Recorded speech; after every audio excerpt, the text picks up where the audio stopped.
Okay, welcome everybody. Hello and welcome to today's Academy Chat on the National Association of Academies of Science. My name is Carrie Sneezy-Burge. I'm a board member of the NAAS, and I currently serve as the Executive Director for the Nebraska Academy of Sciences. For anyone who may be joining this chat for the first time, or anyone who needs a reminder, the mission of the NAAS is to empower, enhance, serve, and support state and regional academies of science, and also to foster science and technology leadership, learning, and literacy in the state and regional communities. One of the coolest ways, I think, in which we do this is through Academy Chats.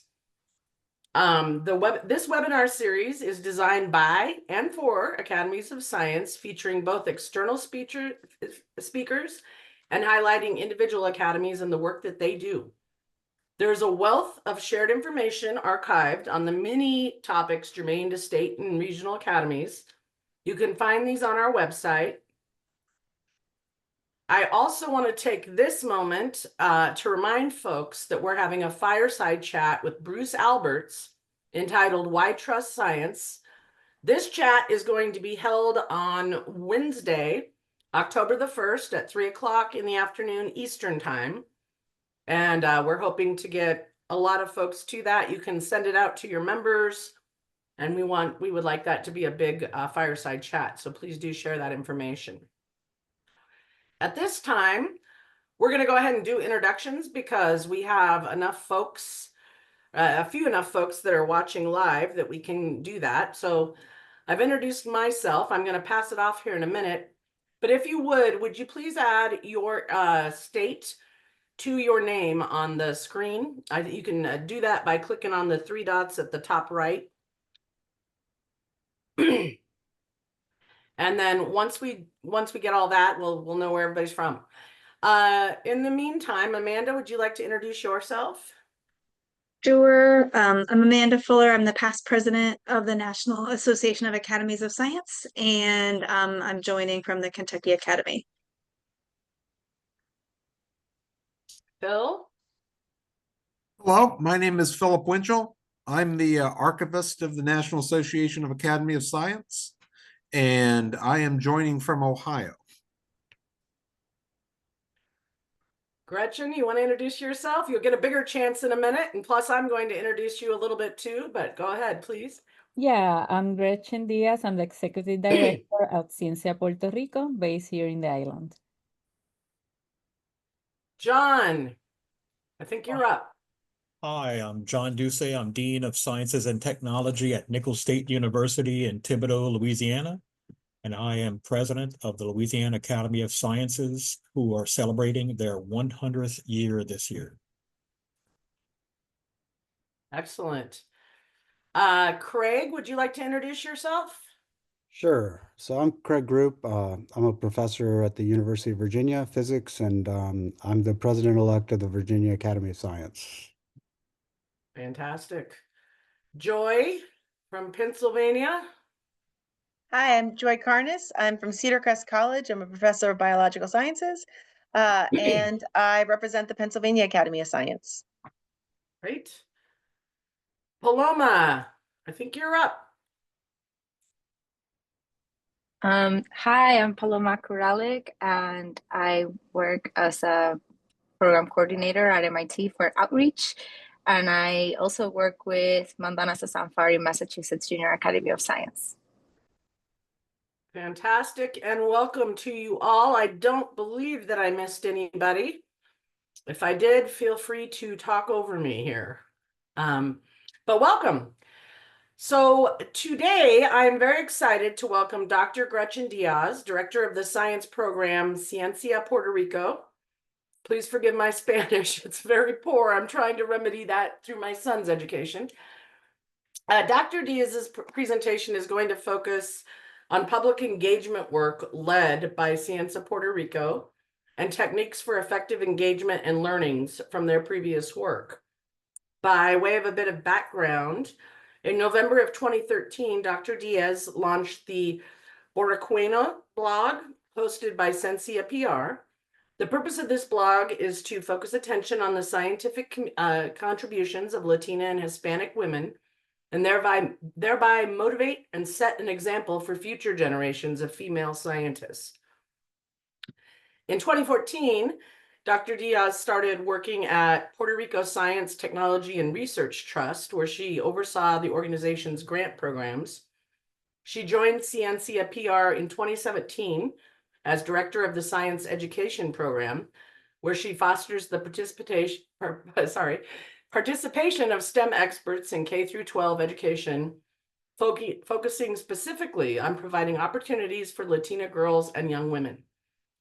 If any of that's wrong, Gretchen, I pulled that. You have a Wikipedia page, and that's where I got that information. So if any of that's wrong, blame Wikipedia. So following her remarks, we're going to have an open discussion that may scan multiple topics, including related programs, needs of state academies relevant to this space, and opportunities for shared learning. So I'm looking forward to this very much. With that, I'm going to hand the reins over to Dr. Gretchen Diaz. Welcome and thank you for coming. Thank you. Thank you for that introduction. Thank you for all of you for the time. Yes, the update is that now I am the executive director at Ciencia Puerto Rico. I started there actually as a volunteer many years ago. I'm one of the founders of the organization as a volunteer, then science program director, and then executive director right now. So let's talk about, I wanted to show you today some of the work, there's just few of the work that we've been doing during these years and some lessons learned that I think I wanted to share with you with this trajectory that we have in the organization. So let me go back. Let me move from here the people so I can see the slides well. Okay. Yeah, so we are a nonprofit organization with the vision of a society where individuals are empowered by science to think critically, solve problems, and be agents of change in their communities. And the way that we want to get to that vision is by democratization of science and transformation of science education by engaging and also empowering a diverse global community of scientists, students, educators, and allies. And these people that I'm talking about are actually part of a network that is more than 18,000 people that lives in the island, in the States, but also in different countries.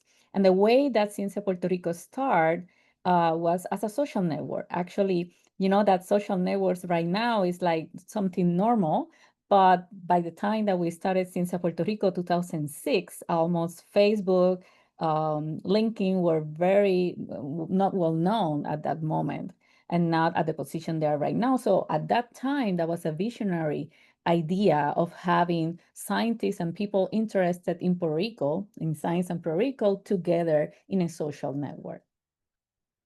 So actually, this network is one of our unique assets because what we do is that we leverage our rich and diverse community in this network to full solutions that democratize science and also transform science education, which is our mission. So all the initiatives that we do at Ciencia Puerto Rico, in some manner, they involve these people from the network, okay? Second is that, and I know this is a controversial thing to say these days, culturally relevant. But to be honest, this was the formula. The way that we attracted people to get, their attention was using culturally relevant content for science, right? Like in Puerto Rico, for example, we didn't have a lot of media publishing about science, about Puerto Rican scientists and everything. And that's the way we started, and people get our attention. We are an organization that work on programs that are focused on evidence-based interventions, of course, to ensure we are transforming how people relate and learn from science, but also how science learn from people, okay? And very quickly, I wanted to talk about some of the programs. We had three main, we've been doing different kind of things since we were launched in 2007. we started mostly as I said, as a network, volunteers, everybody was, it was very grassroots organization. Everybody lives in the US, the founders of Ciencia Puerto Rico, and were people like me that we want to stay connected to Puerto Rico, even we were living in the States. I was doing my PhD at Ohio State, and then I moved to Nebraska, to Lincoln, Nebraska, to do my postdoc. And during that time, I was already, working a lot in this organization as a volunteer. So right now we have three main areas. One is the public engagement with science that, is for the communities and the non-expert public.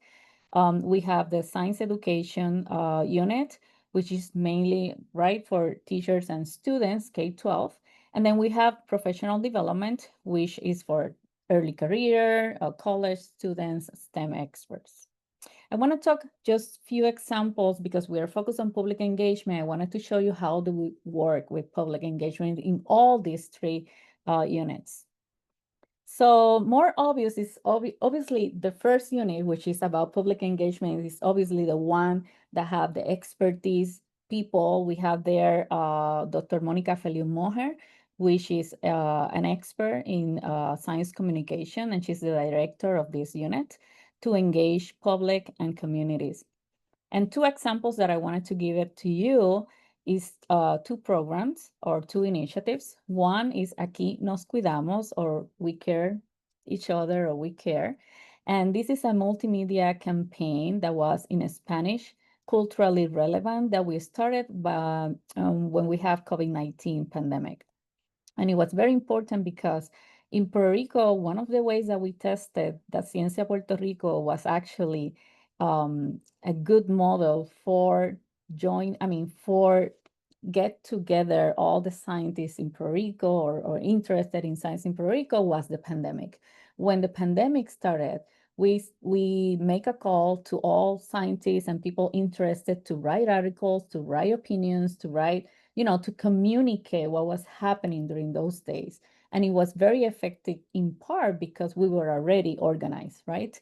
So we started with this multimedia campaign, but we actually right now are doing mostly prevention topics using the same strategies that we use for this initiative. And one of the most important things for this is that every campaign that we do is part of a co-creation process with communities. So we consult, we talk to communities, and then from there, we design the campaigns, okay? And from there, we move from that experience actually is that we found the Ciencia Collab. And Ciencia Collab or Science Collab is a program that supports local leaders to leverage science and then create and implement projects in their community that use or put science to the service of the communities. And what we do with them is that we train them on how to, organize idea, develop their projects, even to write a proposal, design thinking, all these things. And then we help them to start execute those projects in their communities. So something very important is that I put it here, 250,000 people. It should say 250,000, not 250, sorry. People that were reached during the pandemics, but this is growing because we are adding different campaigns. And also something important here is that we also included the deaf community, and we created a lot of materials to include the deaf community here in this campaign. For the Ciencia Collab, we already have about 20 leaders that, in two different cohorts, but they reach already more than 10,000 people with their projects, okay? And in both initiatives, we are applying public engagement in different ways. So sometimes we do, sometimes they do, but we train them to do it. Like, for example, the local leaders. Local leaders, they implement projects, but most of the projects have some sort of component for public engagement because it's the way that you engage the community to collaborate with the projects, right? So that's another strategy. This unit also is the one in charge of all the initiatives that we have in science communication. So we started actually as a science communication organization, and we have very well-established multi-year collaborations. El Nuevo Día is the main newspaper in Puerto Rico, and we have almost 17 years of collaboration with them. We actually have a paper talking about the effect of that collaboration in the media. And we were the group that started to change the content of the science content in this newspaper, because before Ciencia Puerto Rico, there was very few content on science in the newspapers in Puerto Rico, okay? We also have a radio segment in a well-known station that is also, telling about different topics of science, but also profiling or showing different people that work with science in Puerto Rico. We also published 3 books so far. Ciencia Boricua. Boricua is a term for Puerto Ricans. It's like, like saying Huskers to Nebraska, but Boricuas. And Ciencia Boricua is obviously a culturally relevant book, but it's an essay book where different local scientists wrote essays for the general public. So it's the first publication like that in Puerto Rico. That was back in 2011. We also have Ciencia y Solidaridad, which is Science and Solidarity.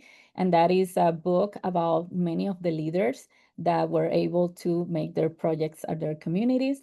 And we also have a reflexivity workbook, which is actually launched recently. And that workbook is for to have more inclusive science communication and civic engagement, civic science and public engagement projects. In our website, we work different areas. We have news sections, we have blogs, we have profiles of different scientists or group of scientists or projects, and we also had podcasts through the years. We've reached a lot of people. I think this number is actually very modest, to be honest.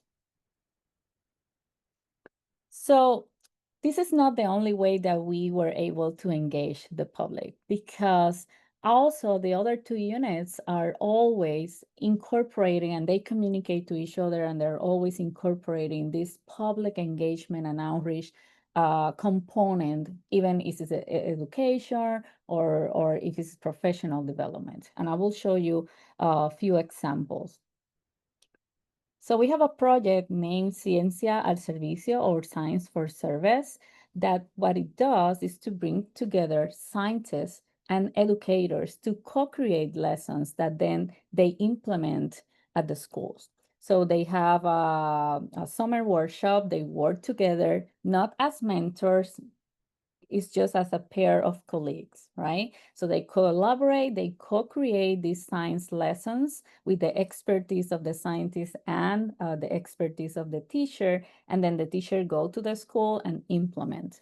But very important of these lessons is that they are project-based learning lessons.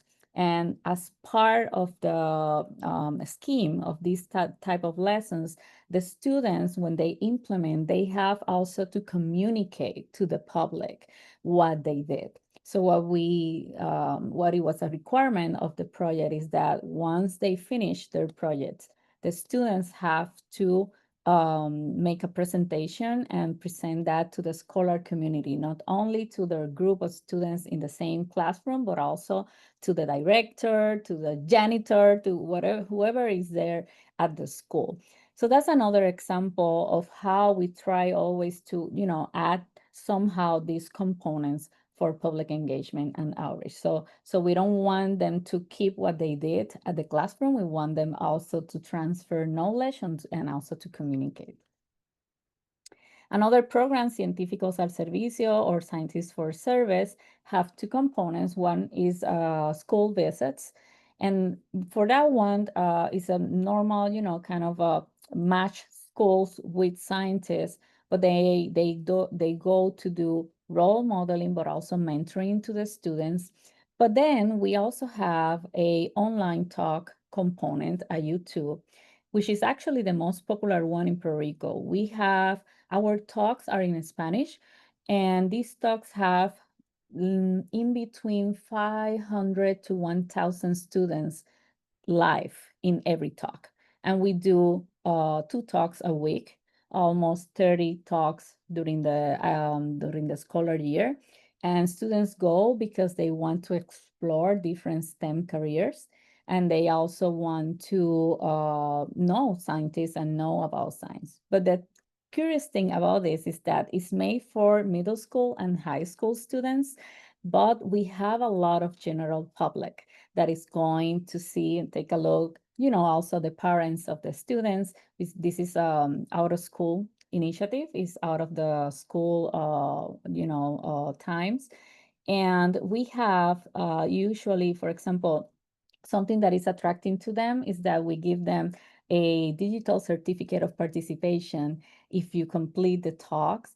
So we know because of that, for example, last year we submitted more than 25,000 certificates from these talks. So we know that the interest is increasing. And I think this is one of the few talks of these types in Spanish.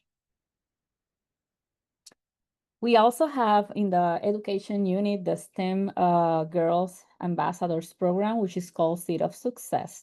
Seed of Success is a program that is actually celebrating 10 years this year, and it's for 7 to 9 grade girls through all Puerto Rico. And what we do with them through different activities is a hybrid program. They explore STEM careers. They are exposed to role models in STEM, especially Latina and Puerto Rican women, and they develop also their leadership skills through Ambassadors Project. And this is the outreach and public engagement component for Seed of Success. So these girls receive a lot of training, not only in STEM. We want to make STEM leaders, right? And what they do is that we prepare them on thinking on an issue in their communities and how to solve them, how they can talk about that. So their projects are not science fair projects, are outreach projects. They have to talk or to organize an event where they have external resources, people that can also help them. And part of developing those leadership skills is that they have to organize everything, and they have to do it by themselves, or also they can invite other girls or other people to join their initiatives. So far, we already reached more than 650 7 to 9 grade girls through all Puerto Rican archipelago. We are an archipelago. We have 2 small islands that also have population, and we have girls from those 2 small islands. We have more than 300 Latina role models that have participated in different roles. And the good thing is that through these ambassadors projects, we were able to reach more than 100,000 people in Puerto Rico through all the different activities that these girls do. And it's very variable. There will be some girls that do projects that impact or reach 30 people, 50 people. There are others that do something that impact 1,000 people. It doesn't matter for us. What we want is that they can practice leadership skills, and then they can have an impact. Then I mentioned that we have the professional development area that we work, and what we want, of course, is to foster STEM professionals and leaders. And one project that I want to mention is the Yale Ciencia Academy. We have an alliance with the Yale University, and it starts because the founder of Ciencia Puerto Rico and the previous executive director are based at the Yale University. So we're able to have that collaboration for many years. And we have this NIH funded program for many years that is the Yale Ciencia Academy that was recruiting students, doctoral students in biomedical sciences through all the country, not only at the Yale University. And one of the things that we were doing with these students, these fellows, was that guide them to do outreach and communication projects. And similarly to the girls in a STEM program, but obviously at a higher level, these students were learning science communication, leadership skills, and also how to impact their communities. So we were able to do more than 190 outreach projects and also to reach more than 30,000 people. This is all in Puerto Rico and also in the United States. So as you see, there's another example of how we incorporate the outreach and public engagement components. It doesn't matter what kind of a project or unit are we working on. So quickly, we have some, I'm sure that some of you, if you already do outreach, have some knowledge about this, but I want to kind of first summarize things that we cannot skip, right? If we want to do this effective public engagement with science. Obviously, we have to know our audiences, and that's not always easy. It depends on the project, the way, or the kind of information that you can have on, and how much time do you have to prepare about this, but at least to understand where they are and what the context. Context is everything when we want to understand the audience. Something that we try to do as much as we can, and we try to also train people, is to tell stories, right? Not to just talk, but also to, you know, do more personal stories of scientists, to word their narratives, to also use, you know, real life applications in what they do. Something that I think is very important is to use multiple formats, especially for, you know, when we have a variety of people that may have some sort of discapacity or some sort of just difference. And we try to do that. We try to use all the tools that we can. Still, I feel that we need to do much more, especially with the well-established programs, in terms of, you know, using different formats. But for example, visuals, talks, videos, documentaries, you know, all the kind of different things that we can use, because people learn in different ways. And that is a great way to, you know, reach more and more people. But also, I think when we talk about public engagement, which is different to science communication, is part of the public engagement. But when we talk about public engagement, we talk about a two-way conversation. Like, engagement is not a lecture, it's a dialogue, right? And not always we had that opportunity, I had to recognize. But in the way that we can, we always try to make it a two-way thing, right? That we do something, but we also ask, we also receive, and then we learn, and then we also,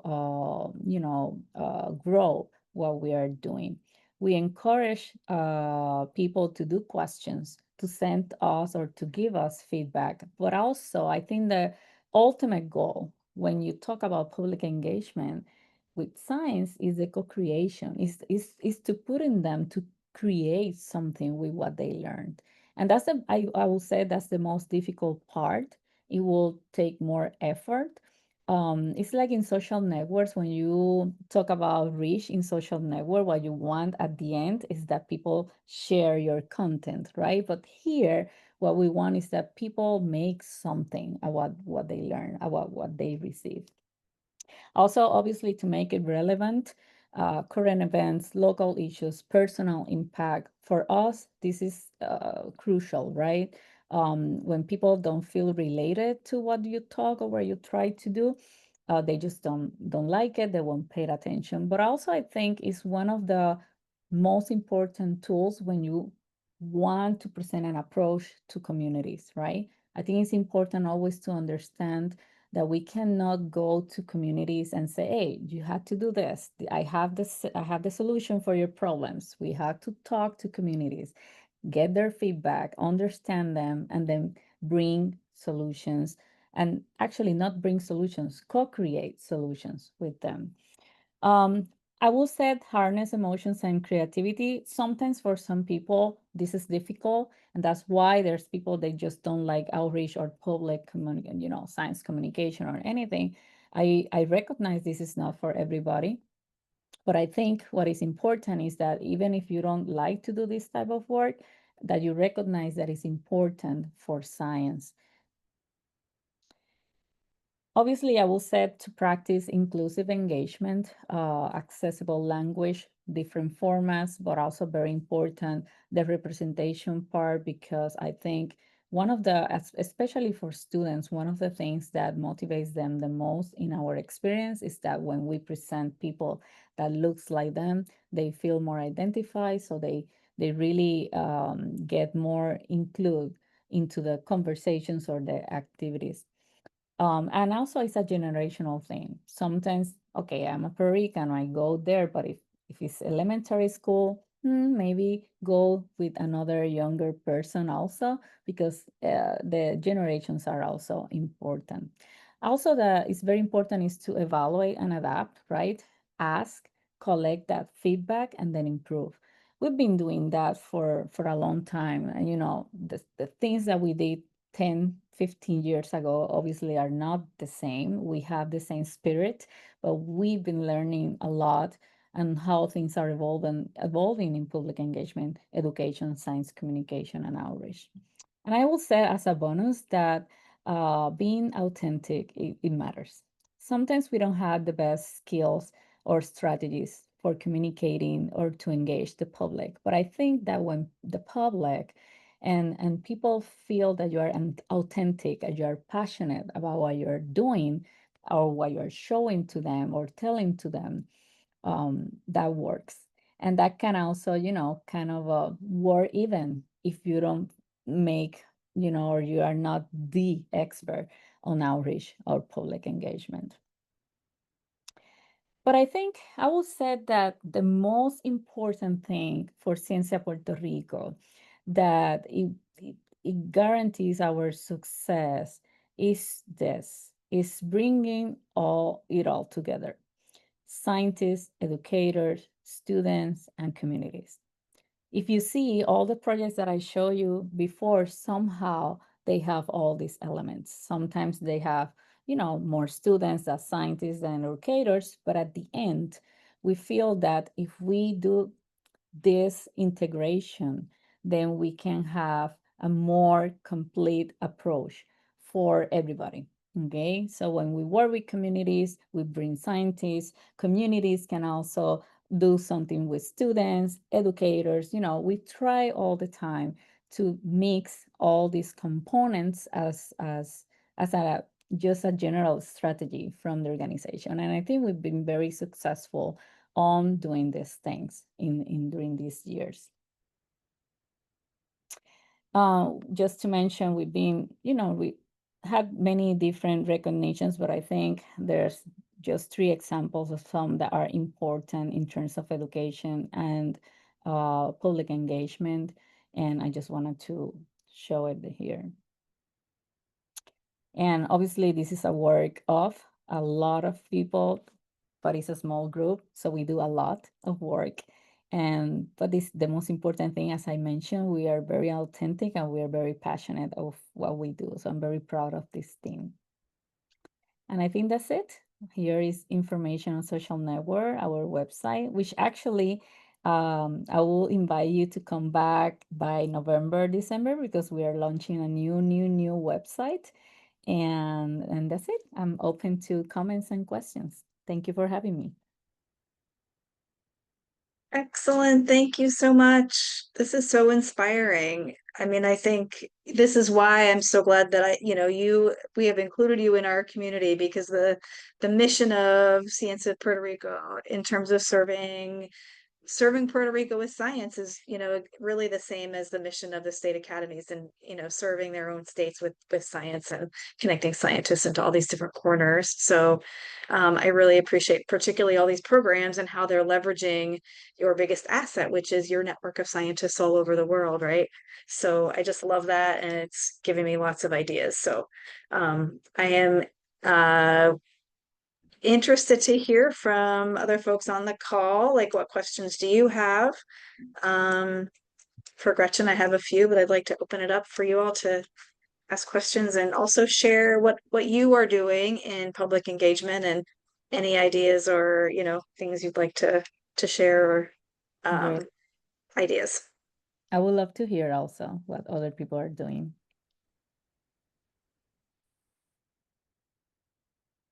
And actually, you mentioned about the role that we have as a, no, I don't remember if I mentioned, but I mean, Puerto Rico, we don't have an academy. So what is happening is that there's some nonprofits that are fulfilling that, gap that we have. But I wish that we have an academy anyways. Well, it seems like you all are really functioning as the academy. I think it's, a rose by any other name. Yeah. Right? Like you're really doing the work that a lot of academies are doing in their states, and different state, like every state is a little bit different in terms of the mission and the assets and the way that mission rolls out in the state. But what I see you doing, Gretchen, is like a lot of the same things that I'm trying to do in my state that I see other states trying to do. I see Roses here from St. Louis. They also have a very robust public engagement program. I think what you're doing gives us lots of great examples of how maybe we can do our missions better.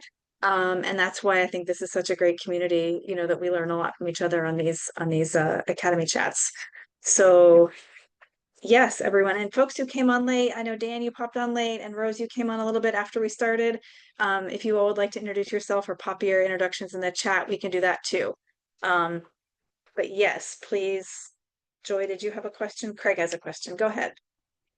Mine's not a question. It was just a statement. So we haven't lately haven't been doing enough kind of public engagement in our academy. We've been working through some transitions, but an idea that I have that I hope we're going to do that I think would be great is something like Virginia's Day of Science. And the idea is we would work with the Science Museum of Virginia and have maybe like a 5K in the morning that would bring the public out in support of science. And then we'd have like our meeting, and then maybe like a symposium in the afternoon with the topic of like the value of science, and maybe why you can trust science. And then that night, maybe a gala where we would invite like all the deans and chairs and the politicians for a dinner at the Science Museum. So we haven't done anything like that for a long time, but we're looking at this as kind of like an outreach, but also a fundraising sort of event that would be like an all-day thing at the Science Museum of Virginia. We were instrumental in founding that, helping to found that almost 100 years ago. So we have a pretty good partnership with the Science Museum. Great. I wish success and look forward to see how it goes. Yeah, all of the public engagement we do is with undergrad and high school students in a couple of science meetings a year. Yep. But that's not the general public, right? That's the students who are studying science, but yeah. Yeah, it's still a non-expert public, but yeah, there's another category of non-expert which are more far from that. Yeah. Paloma, yes, go ahead. Hello. Hi, Gretchen. It's so lovely to attend this talk. Thank you so much for doing it. I'm from Puerto Rico. I studied in Mayagüez, and now I work at MIT. So when you mentioned about being in the States and connect with Puerto Rico, I really resonated with that. I'm here, but I really wish, to improve the situation there, and that's my mission. And so I really hope we can work together in the future. But my questions, I wanted to learn more. Something that also really inspired me is that you mentioned that in your programs, your outreach programs that you do with the students, is that you're trying to co-create solutions, you said. I love that. Can you mention more about what the students came up with, what outreach programs they led? Doesn't matter if it's one that affected 30 people or 1,000 people, and how you take them through that process where they can execute their idea, essentially. Yeah, thank you for that question. And there are two levels here. For example, the girls, which are girls, we have to, go down for the level of things that we do with them. Still, you can get very surprised of the things they do, especially because they don't have to do it alone. That's not the purpose. They have to, seek for people that want to join them, and that's part of the leadership skill development. But what we do with girls, for example, is that in the first workshop, which is in person, And we do regional workshops so we can have girls from all the archipelago. So we repeat those workshops, okay? And what we do with them is that we present to them some issues that we have specifically for access to STEM education and STEM careers. We are more specific with them. And then what we do is that we start to have a conversation during the workshop, and we work in that they recognize, first of all, that they can be leaders. What are those characteristics of a leader? And they recognize that they already have some of those skills, that they just have to continue develop them, right? And what we do is that we focus on that they think about their STEM interest, their hobbies, and the issue they want to solve. And with those three things, they have to think on a project. And what we do also is that we assign a mentor. So we have every year 120 girls, and we have 120 mentors. And they have one mentor, distance online mentor assigned, which is a woman in STEM that sometimes is from Puerto Rico, the States, or even other countries. They speak Spanish, and they work together on, conceptualizing that project, and they have some time to complete it. We also give them some seed money, some other help. So we actually give them a lot of help to do those projects. In terms of the students at the graduate level, we do kind of a similar thing. I will say we train them in science communication, we train them in what is outreach, and then we also make them to think about the specific local issues that they would like to address in those outreach projects. These are students when we talk about Yale Science Academy, and Yale Science Academy is a project that will end this year, the grant. So we are thinking at this point, what's next, how we will evolve that. But the Yale Science Academy fellows, they are from different states, including also Puerto Rico.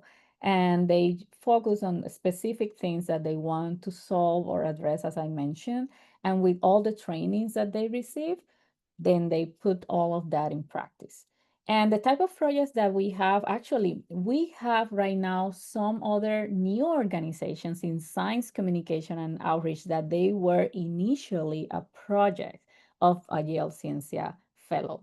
And proudly, we can say that there's dozens of these organizations or projects that are continuous, right? It's not a one-time thing, but it's a continuous thing. And also, let me tell you, from the girls too, I have many girls that still are doing the projects that they started at Seed of Success, or they evolve it to something else.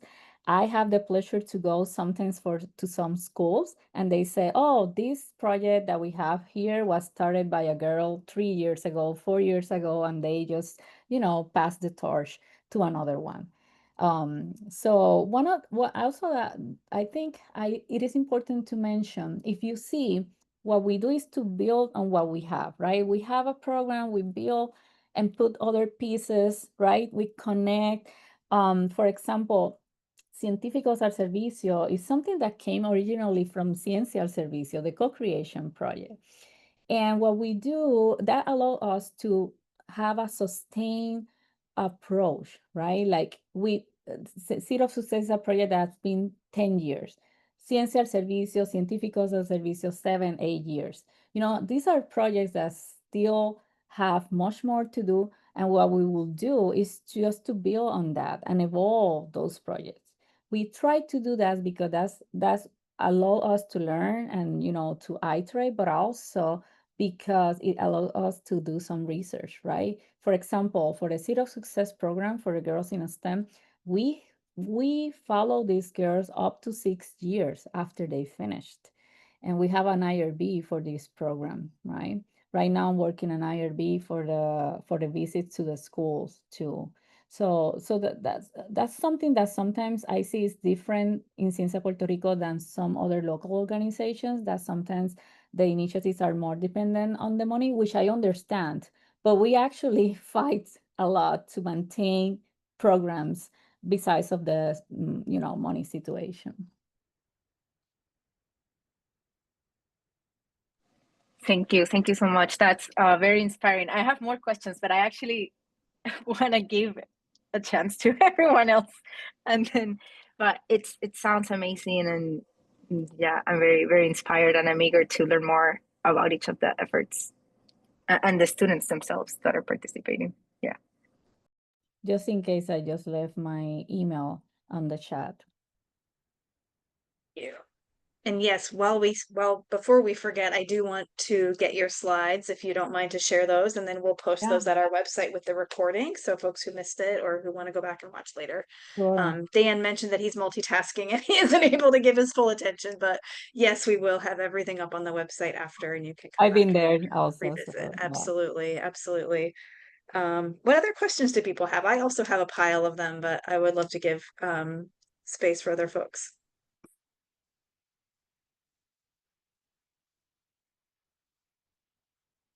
Well, I'm curious, Gretchen, I'll just jump in. I'm struggling in my own organization to do some mentor matching, and you mentioned in a couple different ways that you're matching mentors.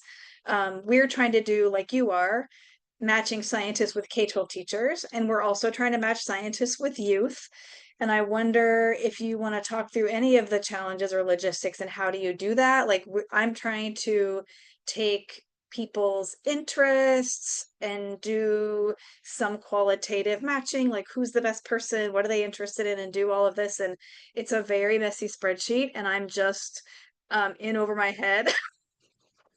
If you could share any lessons or experiences doing that, maybe I'm overthinking it. How do you get everybody matched up and get all those relationships going?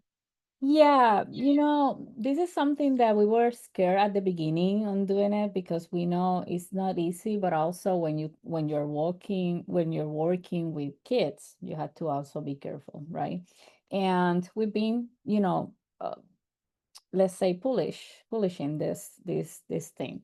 So the way we started first in the Zero Success program was the mentors were present in the workshops, and that was it. That was the relationship. We started the online and distance mentoring in the pandemic, actually, because this program was not interrupted by the pandemic. We moved completely virtual, and we were able to complete it. And that's how we started to try and see how we can work with that.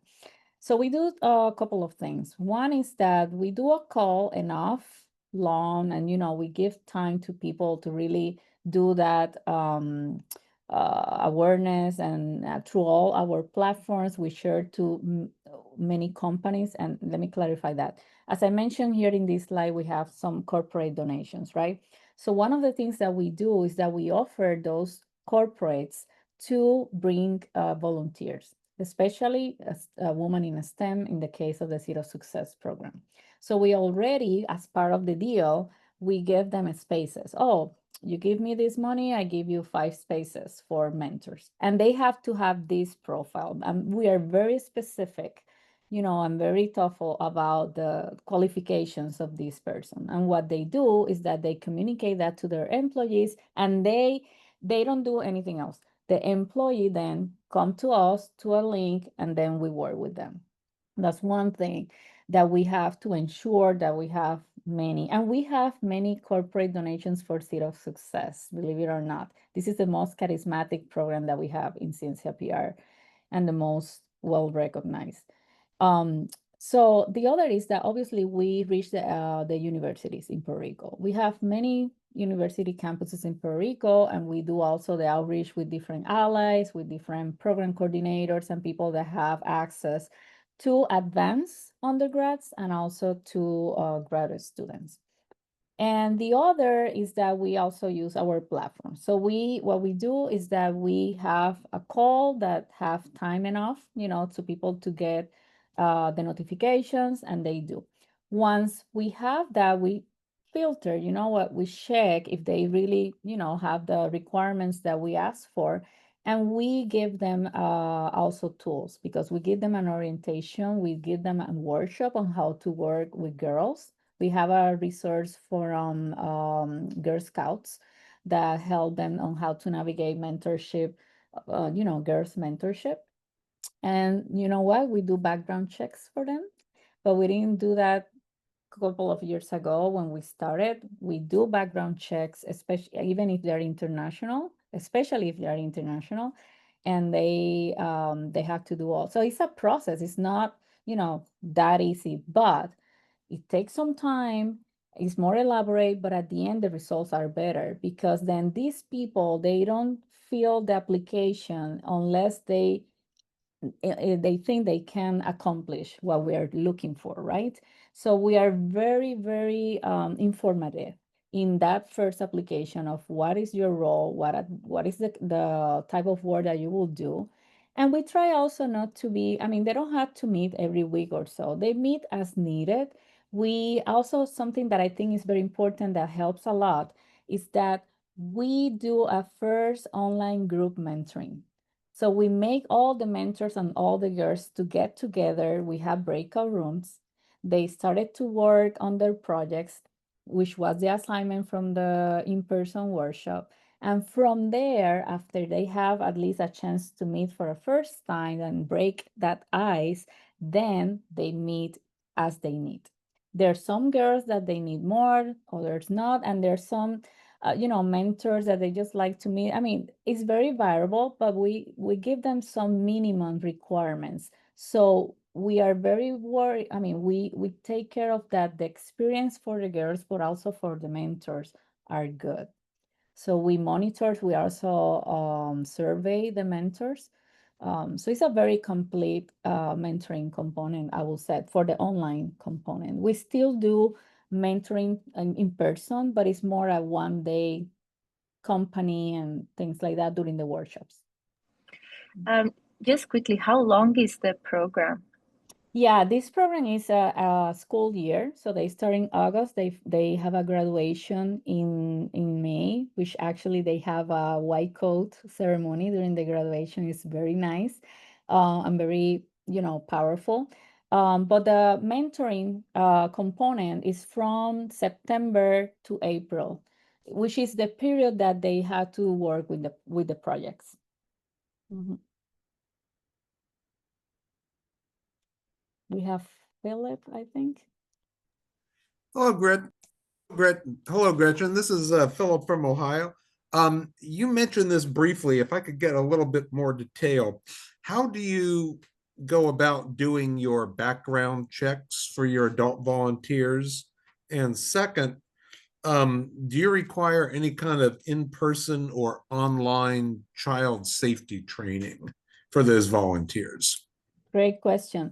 So we hire a company that do the background checks for all the mentors at this point.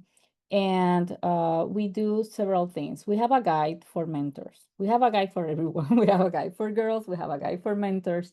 But for mentors specifically, they cannot meet with the girls alone. They have to meet with the girls with an adult. That's a requirement. And the mentors, if they, let's say, you go to the meeting and you don't see an adult, it doesn't have to be seated, but it has to be there, that the mentor can reach that adult to make a question, to, you know, that she knows that the adult person is there.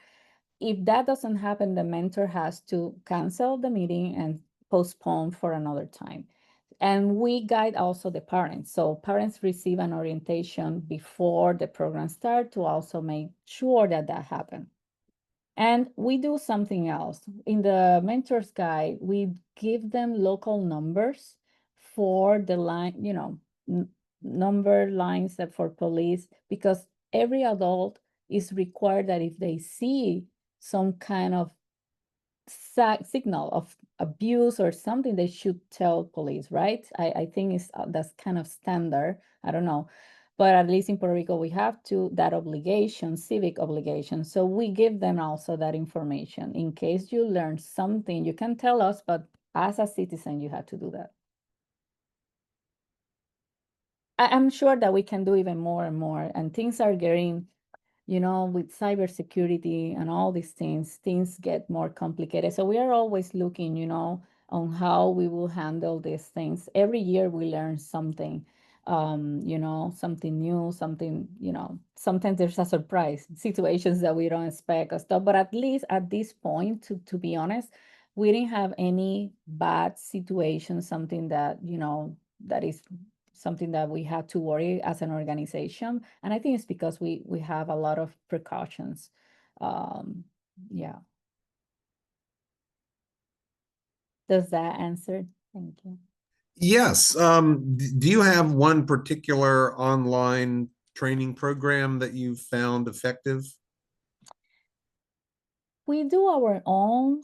What we do for mentors is that we have, as I mentioned, someone that help us from Girl Scouts because they have the experience of mentorship girls. I think they are very valuable.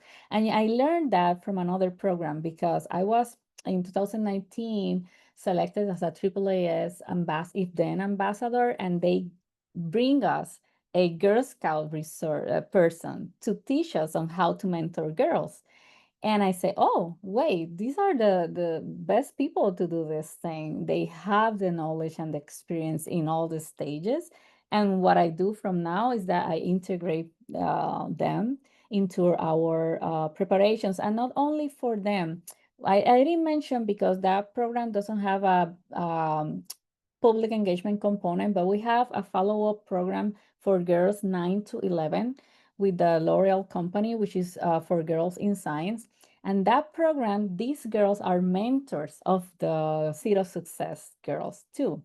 And they mentor the girls on how to do the ambassador projects because they were the ones that made before. And for those girls also, I use the Girl Scouts person to show the girls how to peer mentor. Yeah. So I recommend that, don't reinvent the wheel. They know. What we do is that we make a donation to the organization. So we contribute with something, of course, for their time.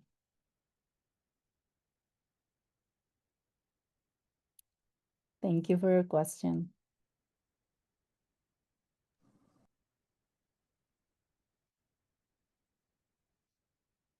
Also, I would like to, I don't have the link right now, but I can send it. We have a publication in the Journal of STEM Outreach that is for Seed of Success, and, very detailed on what we do if you are interested in the future. And I'm actually looking for collaborations to make the project in other states too.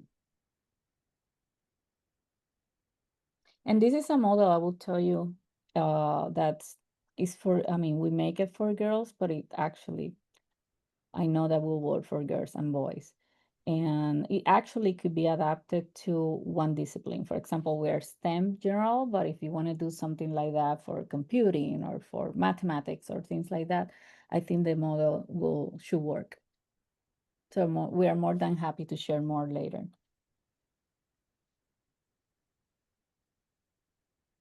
Thank you. Yeah, I think any of those resources that have been useful to you that you would like to share, that's absolutely the spirit of these gatherings, is for us to learn or borrow from each other. And yeah, I appreciate your generosity in that. Sure.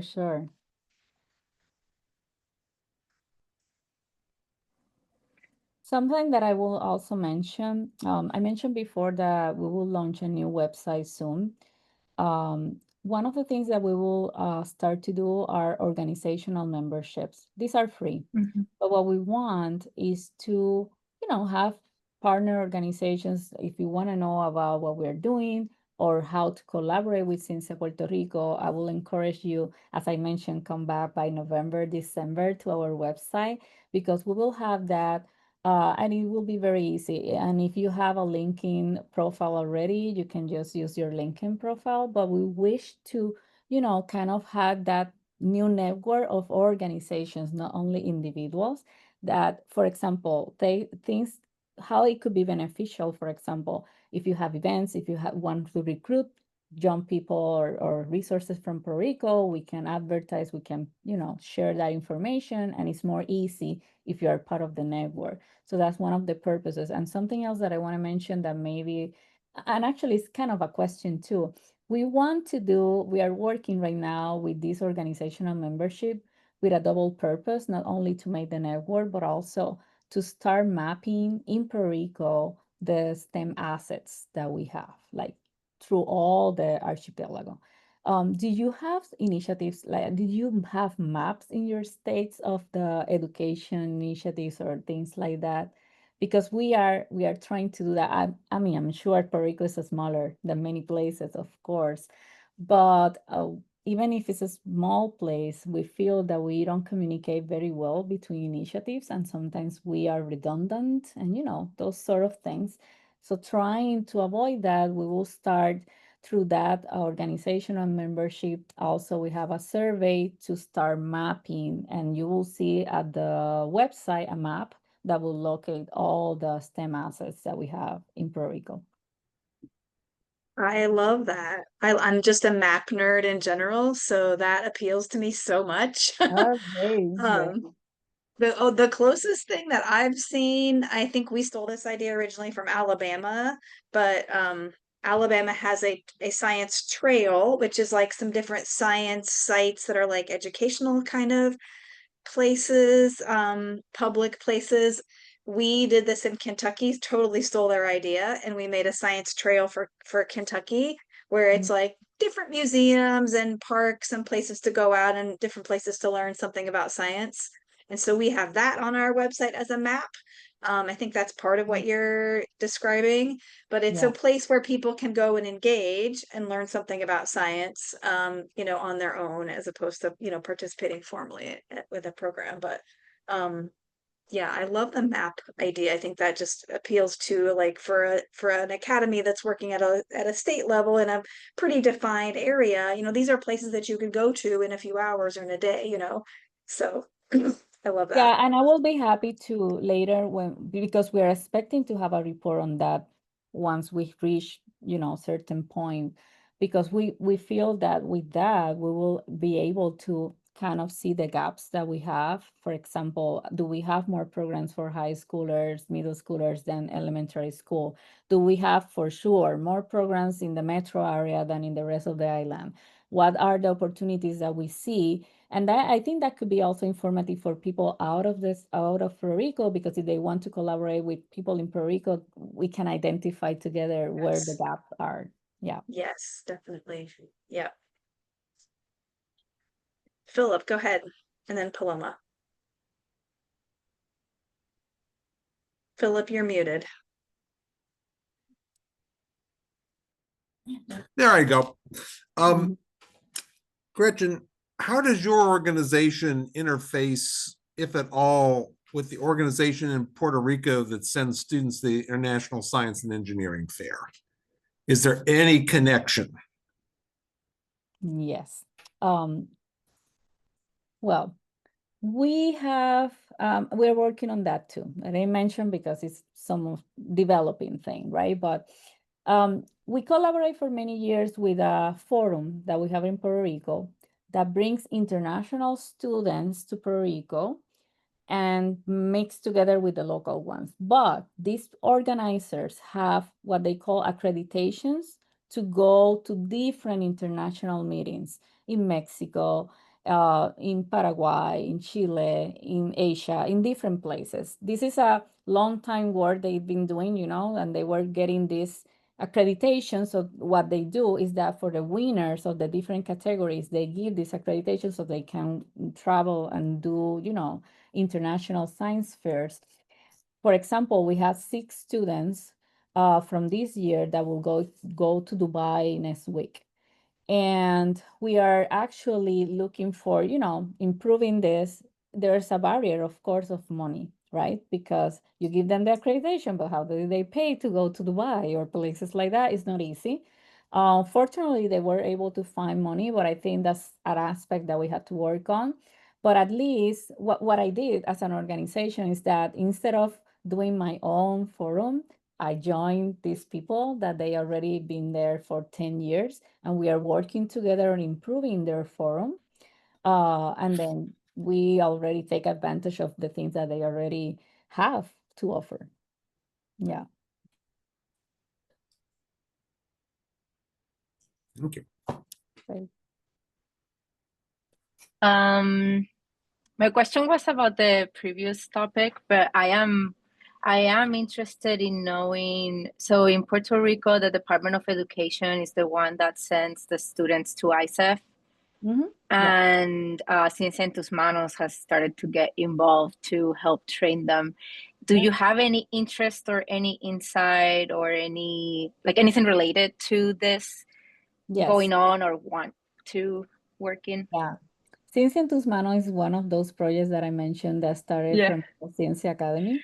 Yeah. So Ciencia en Tus Manos, we collaborate for the Visits to School program. This is a school visit program. They are our partner and they make with us a guide for 6 to 8 students. And the guide includes a part on how to work with exploration projects, research projects, and science fair. We are working that up for middle schools right now, but it's more, the metric is not how many students will go and do a project. Is what we are trying to do first for middle school is to change their perception on that they can really do an exploration or research project. With the forum, we hope that we can then go to that part of people doing projects, right? So we don't do the ISEF thing because Ciencia en Tus Manos is doing it, but we collaborate a lot with them. And something else, they also work with another person for a different forum in environmental sciences. And this next year we will join forces to make it a bigger forum for high school students. Yeah.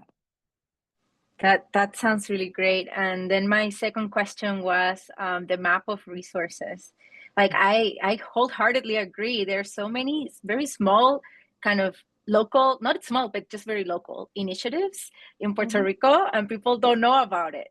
And part of the things that I do with my students is identify this and try to spread the word about their existence.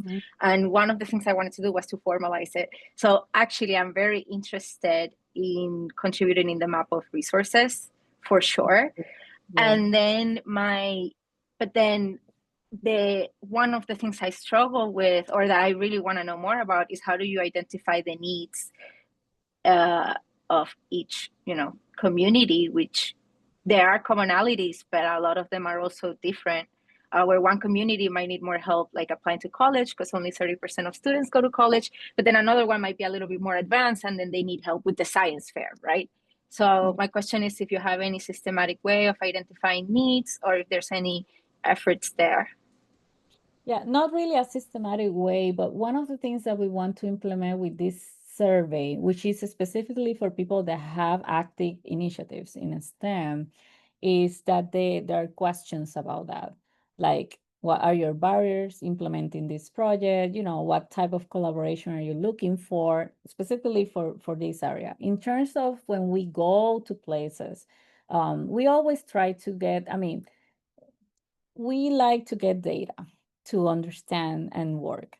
And when we go to schools, for example, when we visit the school, these students have a pre and post surveys. We always ask, we are formalizing, and it's not IRB type of level of survey, but we will get there, right?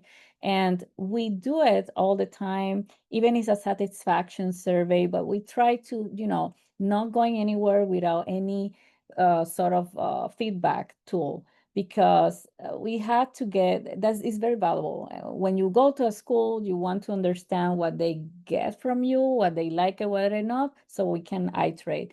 And we try very hard to do that all the time. Fortunately, QR codes help a lot right now. It's different like years ago, but still it's not an easy task. See what happened with the visitations of the school. We have the person going to the school twice. And in the first year, we had teachers that they changed the students in the second visit. And I was like, no, you cannot do that. That will, of course. But it happens, so you have always this kind of stuff happening. This year, we're working more on, it's okay if you bring more students, but you have to guarantee me that the first ones, they get the whole intervention so we can measure and we can, but.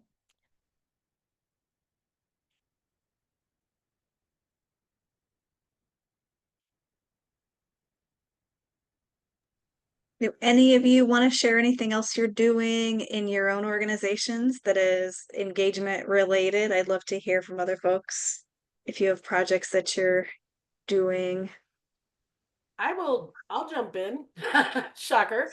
The Nebraska Academy just completed a field trip. This was our 3rd annual geology field trip. We went last weekend to Ash Falls Fossil Bed, and we went 90 million years back in history, guided with geologists from the University of Nebraska at Lincoln, Department of Earth and Atmospheric Sciences.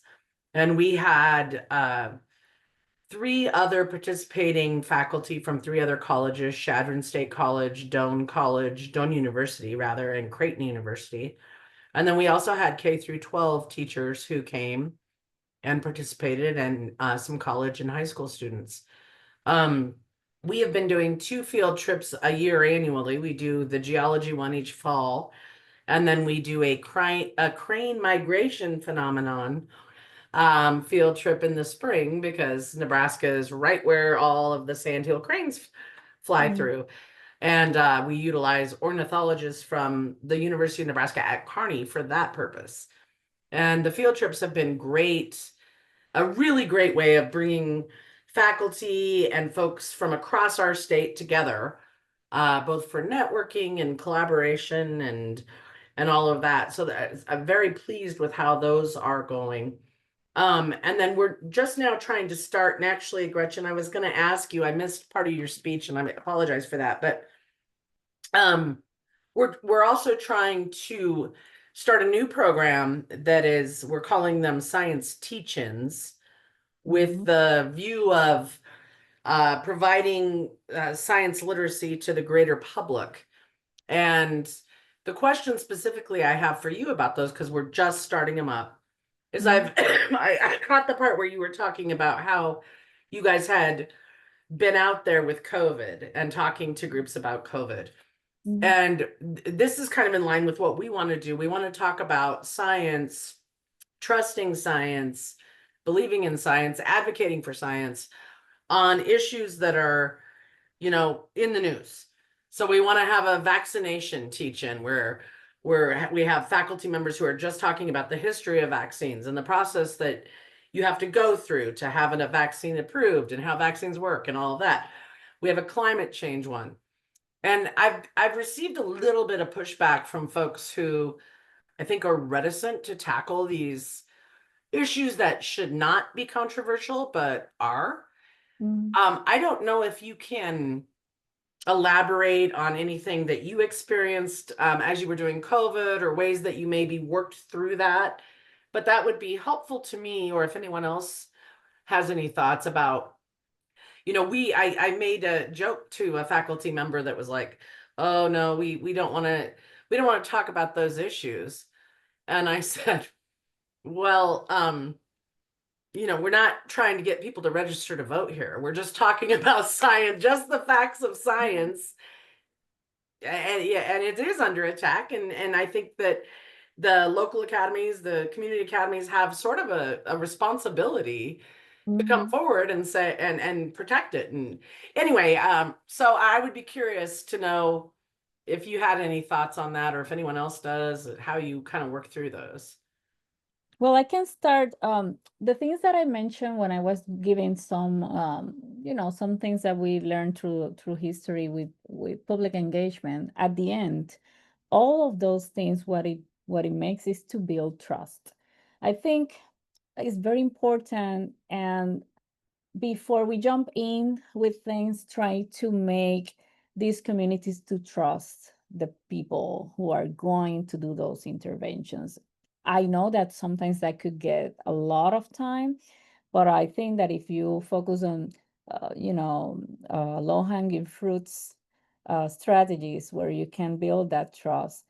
But one of the ways to build or to get that trust is through community leaders. That's why we had that relationship very close to community leaders, because they already know their community. And if you reach them, then they introduce you to the community and it make it easier. That's one thing.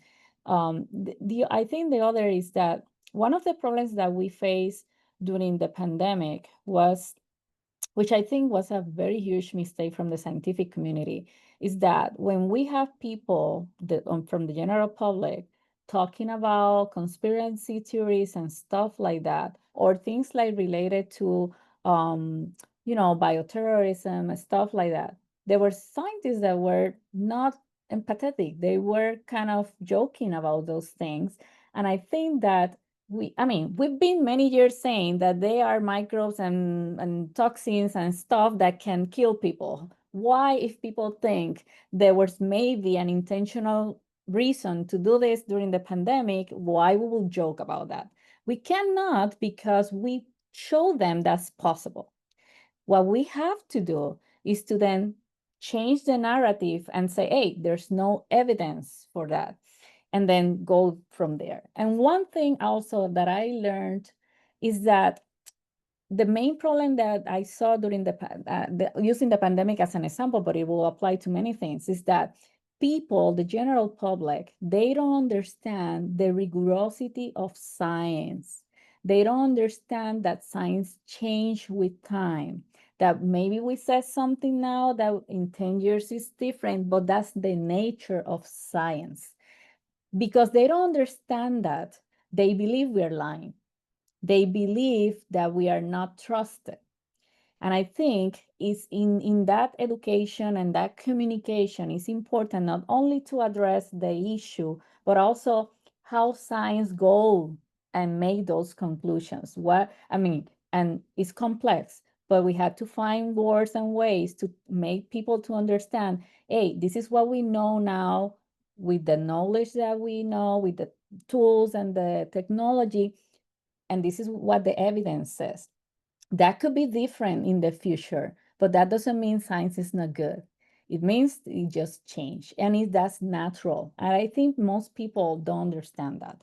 I feel most people don't understand that, and that's why it's so difficult for us to communicate to the general public, because they don't trust what we said sometimes, because they know from other sources that science changed, but they don't know why.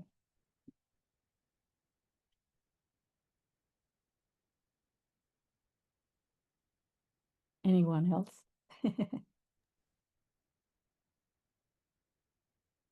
Well, I appreciate you so much, Gretchen. This has been like such a wealth of ideas and inspiration. And I know it's been a while here that we've been wanting to get you on, so I'm so glad that we finally did. This has been just, yeah, everything I was really hoping to hear.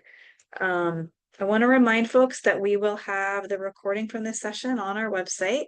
And I can put that back in the chat again, put it in a couple times here at the beginning. On October 1st, we have a fireside chat with Bruce Alberts about trust in science. I really hope that you will invite your leaders in your organizations to join us for that conversation, and join us for that on October 1st. We have these sessions about once a month, and the schedule of any upcoming events will be at that link that I just put in there. So please follow along and come to as many of those, share those with your leaders. Carrie, hang on just a second. I also wanted to say before we go, I don't want to forget, we do have a survey to get your feedback from today, and then any other ideas that you'd like to see for future programs. So that link is in there. And I want to thank the Gordon and Betty Moore Foundation for giving us a grant that makes this programming possible. So we appreciate that very, very much. Also for your academies, we have coaching calls available for our member affiliates, and hope you all will take advantage of that for your academies if you have not already, with our consulting team. Those are all my announcements. Carrie, go ahead. Actually, you covered it. I just wanted to reiterate that if you have thoughts on what you'd like to see for these future chats, we're always looking for new ideas. So you said it. So that's it. Yes. Yeah. And that email is in there. admin@academiesofscience.org is how you can find us, and you can find us at our website. That's all I have. Any other announcements or things people want to share while we're all together here for 5 more minutes? Last chance. Philip. Yes, just real quick, and this is for Gretchen and Paloma and everybody.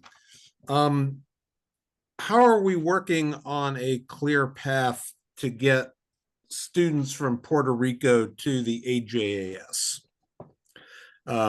Currently, a student can attend from Puerto Rico to the AJAS, but they have to do it as an at-large student and apply through a separate process. And so, Gretchen, Paloma, and everybody, is the process being worked to formalize getting students from Puerto Rico to AJAS? I need to understand better, you know, how the whole process goes. I'm very, very, you know, available and open if you want to talk later and then see how we can help with that. I'm Yeah. happy to collaborate.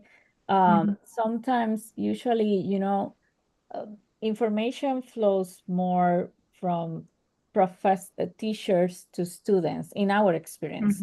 So we have to try to reach many teachers or regions in Puerto Rico. Sometimes I use the Department of Education to communicate some opportunities, depending on which they are. There are different ways that we can improve that and make, you know, more applications from Puerto Rico and things like that. So I'm completely happy to collaborate on that and help and see how we can do better here. So please, yeah. you look at my email on the chat. I will put it here. Please write me an email and we can chat later and talk about that. Great. Yeah. Yes. So Philip, to answer your question, a process, a discussion is underway. So thank you all for, yeah, your wonderful work advancing science education on the island, and appreciate to have everybody talking to each other. Great. Thank you. All Thank right, folks. Hope to see you on October 1st. Hope to see you in October for our next Academy chat. Thank you so much. Fill out the survey, and yeah, hope to see you next time. Thank you. Thank you. Thank you so much.